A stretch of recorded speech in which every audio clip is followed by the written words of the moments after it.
Zombie Apocalypse.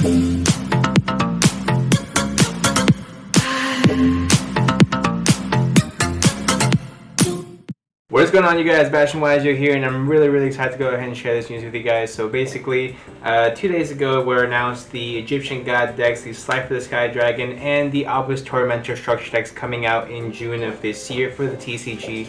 And why is this so exciting? Just because we've never had a good, consistent Egyptian God support.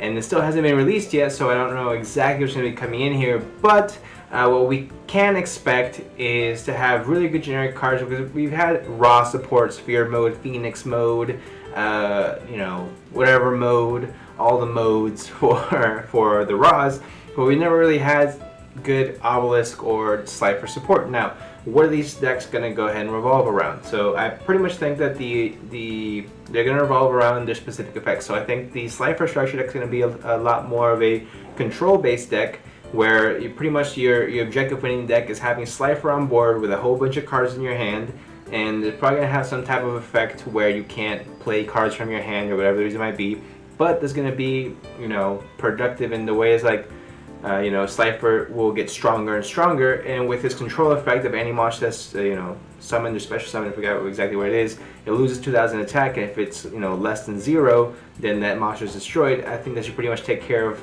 pretty much all monsters that you would consider starters in current modern Yu-Gi-Oh!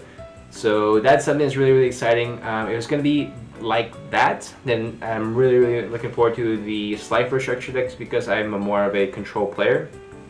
Unless you want to consider, well, I guess the prank is what you consider a combo, but that's irrelevant. And the Obelisk structure deck, what I think is going to go ahead and evolve is, well, the Obelisk effect is you contribute to monsters, I believe destroy all monsters or all cards your opponent controls.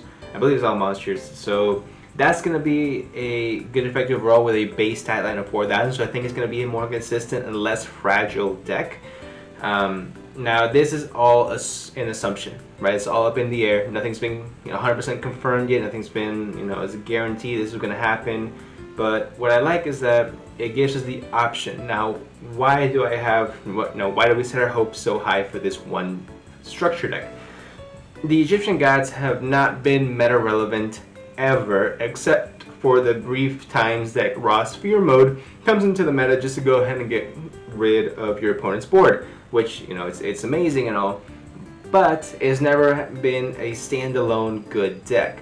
Now, it's been a while since we've had a really good deck. You look back, 12 months ago, we had the Shaddoll structure that come out, and before that it was the Salamangreat, and those were, I think, only two structure decks apart.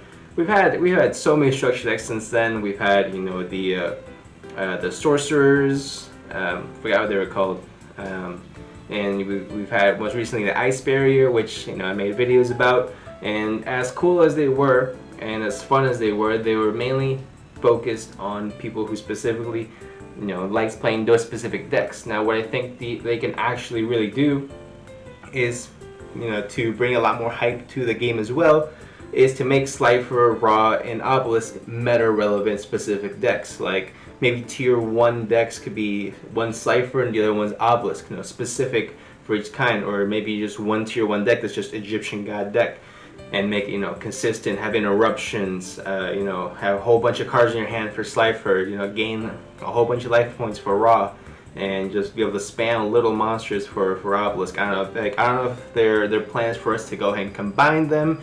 Personally, I do prefer if it's just two separate structure decks that are meant to play by themselves, just because I believe that's going to be a lot more beneficial moving forward. I believe that would give them a bigger card pool to go ahead and choose from. But not only is it just the structure decks, so we are also getting some new support by the way of a mini box set. Awesome. So yeah, so it's called King's Court. Now, we don't even have like the official front cover of it, or what it's going to be. If we're going to get maybe a new Egyptian god, whatever the case may be. But I think this is such a cool way to go ahead and touch the collectible players, and I really hope they make these cards actually super solid and really good, because that only means that not only will it be collectible, but also be a competitive, for both types of players. And I think that's a way for Konami to not only make a lot of money after some recently really poor sets and structure decks. I think it would be a great money grab for them, great for the community overall. I think is really, really beneficial. Having, I don't know if this has like Star 4 rares, but that's really irrelevant at this point. All I really, collectors, yeah, so 15 cards in this deck also going to be available as collector's rares. We better get the 3 original printings of the of the 3 Egyptian guys, and that'd be really cool, or some amazing brand never before seen alternative. So that's pretty much what I'm looking forward to right now. This has been really, really exciting news. I haven't had the time to go ahead and sit down and turn on camera and talk about it, but I just want to go ahead and start the hype. What do you guys think is actually going to be coming in those 2 structure decks? Do you think we're going to have to mesh them together? Do you think it's going to be its own separate thing? Are we going to get a raw structure deck down the line, even though we already have plenty of raw support? You guys let me know in the comment section down below. Smash the video on the like button. Gently press that like button for me, guys, and subscribe for more videos. I will definitely go ahead and see y'all in the next one.